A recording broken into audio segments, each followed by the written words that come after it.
Joining me now, Eugene Scott, senior politics reporter at Axios, Jen Psaki, the former White House press secretary and host of Inside with Jen Psaki, Sundays on MSNBC, and Danielle Pletka, the senior fellow at the American Enterprise Institute. Eugene, this story is I'm going to feed off of something Governor Hutchinson said. Is this a story that is about Tennessee, or is it about something bigger? It's about something bigger, which is why last night the chair of the Congressional Black Caucus, Stephen Horsford, who's from Nevada, had a meeting with the CBC, which is people outside of Tennessee, and actually black lawmakers from states across the country to figure out what they are going to do, because there's real fear that this is not going to end in Tennessee. And one of the things that Horsford did today was send a letter to Mayor Garland to see if some Civil Rights Act violations were violated. So this is way bigger than Tennessee.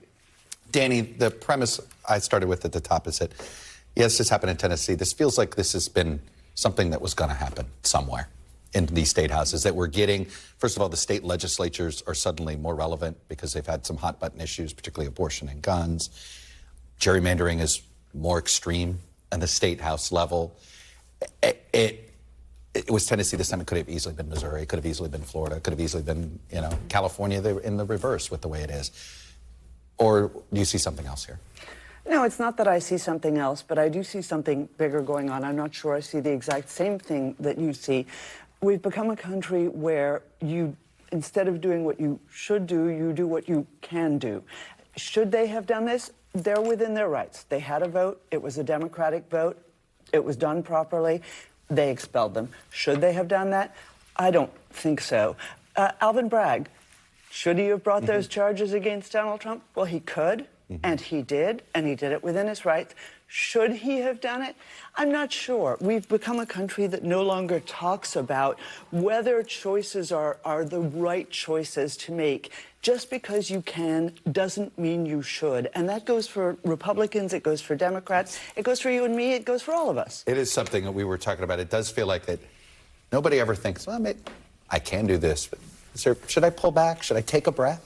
What do you think? What do you think this means? What do you see? I think they're very different circumstances. Targeting a district attorney who's now received hundreds of threats and is just carrying out justice, which, by the way, is his obligation, is very different from voting to expel legislators who are elected by their people. But I will say, on the point of, like, how do you decide what to do and what not to do? I mean, the Republicans in Tennessee just elevated these two state legislators who, by the way, happen to be incredibly passionate, powerful, and are now on the national scene talking about gun violence and the threats to children. That is not what they intended. So in a crazy way, as horrible as what happened yesterday was, it has backfired and has now elevated an issue that they didn't want to be talking about, the Republicans who expelled them. The Obi-Wan Kenobi effect. If you strike me down, I become more powerful. Exactly.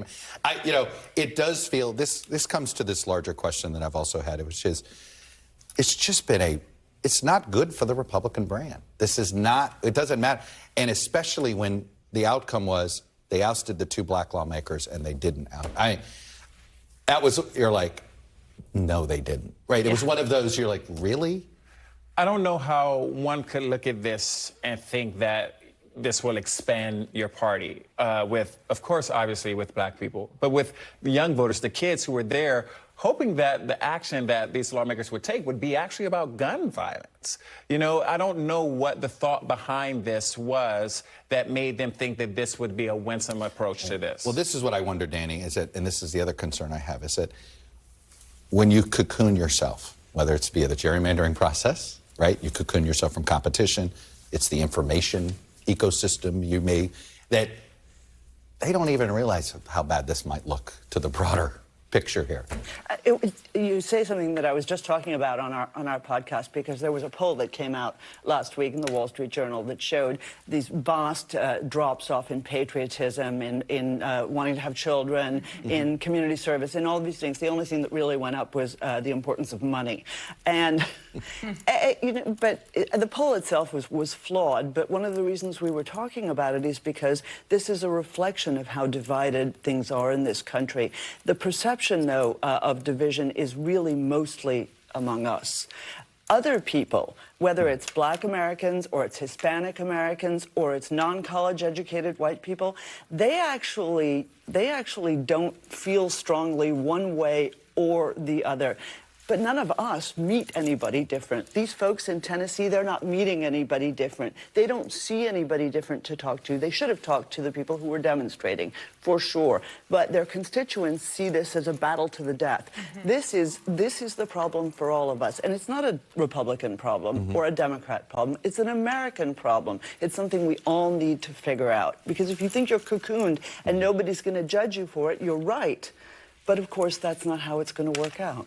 No, this is where, and I don't know how to do this, but I wish we could prioritize competition when it comes to drawing lines. That you take and say you can't use the average of the statewide totals with governor's races, so that, because if you don't prioritize competition, then you're never. I always say so few that's House what races. ranked choice voting does, by the way. That was what it was supposed to do, and ranked choice voting now is like outlawed in the state of Idaho, and other states are trying to do this. Yeah, exactly. I mean, that's why we're only talking about how many competitive races every year, well, right? we saw that the Cook report did this beautiful analysis about how from 1999, basically the last 25 years, it's getting cut in half.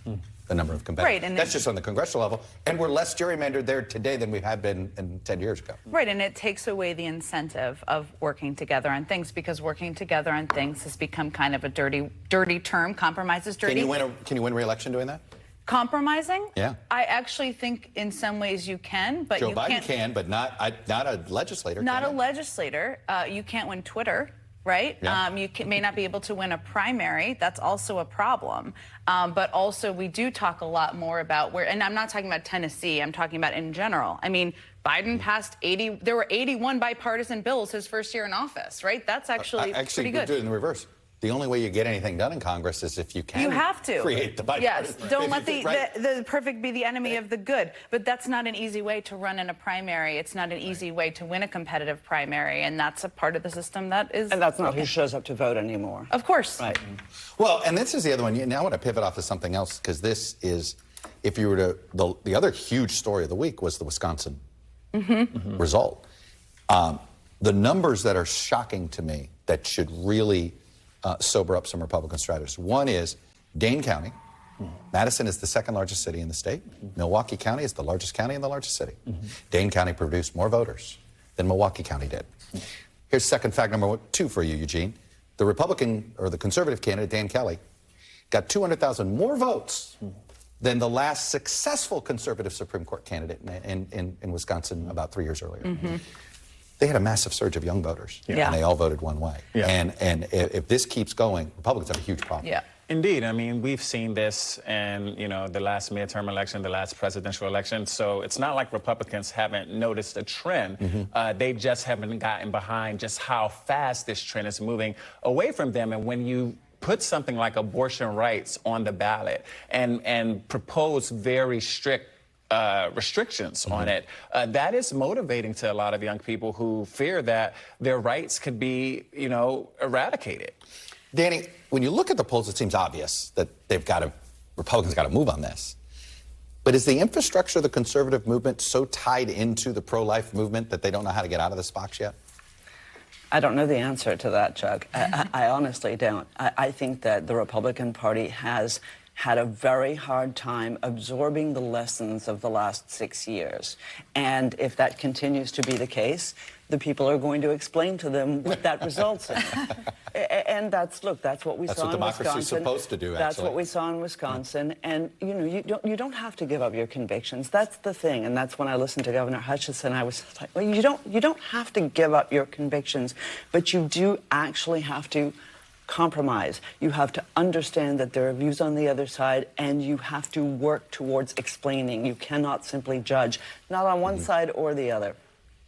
Very quickly, go. I was going to say the mechanics of it, because I know these numbers are probably in your head somewhere. The early vote numbers were also a warning to Republicans, because that was such a big success story in an election that the Democrats were supposed to do so poorly in. And this was, again, a success story for them in this election. Republicans haven't quite figured out how to do that. And this is something that your friends at AEI would love, but there is this larger issue that as Trump has remade the party into a working class party and sort of lost the college-educated crowd, he has made it it impossible for conservatives to win an off-year election. Yeah. And it's a fascinating problem. Wisconsin has been ground zero of this example over the last 3 years. Again, like I said, some of your data nerd friends at AEI. I we see it. All right. Eugene, Jen, Danny, thank you. Thanks for watching our YouTube channel. Follow today's top stories and breaking news by downloading the NBC News app.